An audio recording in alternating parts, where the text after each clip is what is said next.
Hi, this is Mr. Y. This is a game between Zach and AJ. Took place on January 7th of 2016. Zach had the white pieces, and he played e4. AJ played the French defense, e6. Zach developed his center. AJ played the standard move. Zach played knight c3, which is fine. Other option is advancing here, which keeps the knight out. So AJ took advantage of the opportunity to move the knight in, and then Zach pushed the pawn. Now here the normal move is to move the knight back this direction, keeping it safe. It's played 99.9% of the time. This has been played occasionally, very rarely, I think 12 times. And downside is that it leaves, this is what actually happened in the game, it leaves this pawn in a kind of awkward position. You're not going to be able to hold on to that. So then we have Zach played a move that's never been played, c4, which is good. I like it. I don't think it's as good as the book move, but it controls these controls these squares. And of course this pawn is also controlling you. So we have a very, very huge central control. And of course these pawns are both defended by pieces behind them. So we've got a very strong center. And this pawn is not long for this world. AJ responded going right after his center with c5. And Zach, rather than taking and exchanging, he pushed, maintaining his center.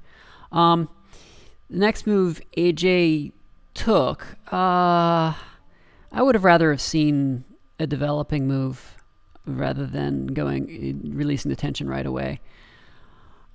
It's not awful. Anyway, but the result is that now Zach has a classic snowplow. And he also has a threat here, right? The threat is that the queen goes here with check, which wins the pawn. Of course, that pawn's going to be won eventually anyway. AJ spots that threat and moves her queen here, protecting this square, and also it's check, so the queen can't move out. So to get out of check, Zach moves his bishop to d2, striking back at the queen. Now the queen has to move. Now this bishop has vacated control of that pawn, so AJ has a new threat, moving her queen here. So now if Zach were to come up here with check and win the pawn, AJ would be able to simply take back here on that pawn. But Zach doesn't do that. Instead, he goes to bishop c4, develops another piece, which is pretty reasonable. Not as strong as winning the pawn, though. Especially since AJ is now taking this pawn. Probably better would have, the queen a4, bishop c3 is also sort of an obvious choice, just defending this pawn. But he comes out here. AJ snatches up the pawn. Rook b1. I really don't like this move. The thing about the rook on b1 here is it's not only attacking the rook, but it was also attacking this pawn here on e5. And putting the rook there, well, it gets the rook on an open file, but it doesn't really do anything about the threat here. And then we have bishop b5 check. Bobby Fischer liked to say, Patzer sees check, plays check. And that's kind of what this move is here. This check is pretty useless. It just develops a piece. Bishop comes back. Bishop takes, knight takes, and now for your effort, you've lost a bishop that was here and given AJ a knight over here. So not an advantageous exchange there. So we have, what do we have? Queen a4. Now finally this queen comes out, but it's a little too late. It does pin the knight, but it doesn't actually win this pawn anymore because the pawn is now defended. In fact, AJ goes ahead and snatches up another pawn. So now AJ has just snatched 3 pawns. So she's up 4 pawns to 1. Definitely winning at this point. Knight e2 was played. And then we have e3. I like this move. When you're up pawns, you want to exchange pawns. So Zach is obviously can win that pawn, but then AJ comes right back and wins this pawn, threatening the rook. And the rook will have to move and then move the queen away. So you don't lose any time doing this. In fact, that's what happened. We have bishop takes, queen takes, and then the rook goes here, protected by the knight, so you can't take it. And you can't go to any of these squares, obviously, with the queen. So the queen's going to have to retreat. She chooses to move to d5. c6 was also an option. Really, the main thing is to maintain your control of this square, which is being attacked by the rook. You want to hold that pawn.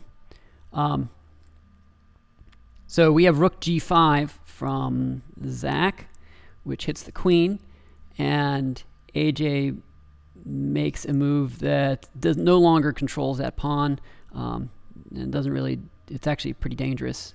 Queen d3.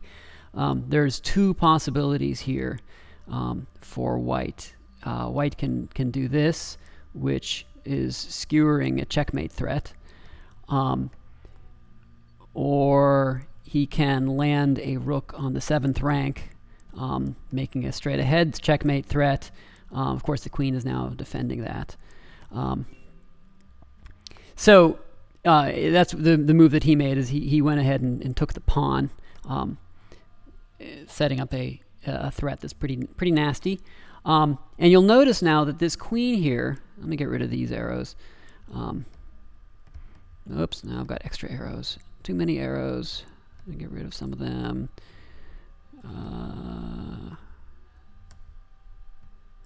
Geez, this is harder than I thought. All right. Okay, now the arrows are gone. You'll notice this queen doesn't have any squares to go to. This is controlled by the queen, and the bishop. This is controlled by the rook. This square is available. This square is controlled by the queen. This is by the rook and the queen. This by the queen. This square is controlled by the knight. This square is controlled by the pawn and the queen. This square is controlled by the queen. This square is controlled by the queen. This square is not controlled. Oh, it's controlled by the rook. These 2 squares are controlled by the king. You can see we're just running out of squares. This square is no good. This square is no good. This square is no good. So there's a lot, and he can't take that because that's controlled by the pawn. Can't take that because that's controlled by the king. Lots of squares. They're all no-go for the queen. So she's in trouble if she gets checked. She has 1 square that she can go to. So, well, she doesn't. I don't think she spotted that because she moved. What did she do? Bishop e7. Well, actually, which is a pretty good move. I think about it. It gains tempo on the rook. This square is still there. And Zach now, well, he should have taken advantage of the fact that this queen was trapped. Probably the best move is a check on the queen. So now, well, it does free up this square. This square is now available as well as that square. But let's say AJ goes to one of those. Let's say AJ goes there with check. We have king goes there. And then AJ will probably castle. And then we have knight d5, which hits the queen again. And now the queen really is trapped. I don't think there are any squares that are available. Oh, yeah, no, this square is controlled by the knight. That square is no good anymore. That square, that square, that square, that square, that square, that square. No, that one looks like it might be available. Huh. Nope, rook. And rook and queen. Yep.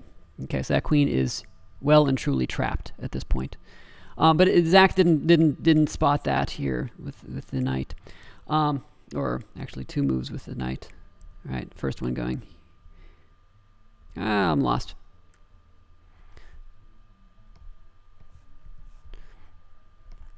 Yeah, that was the move.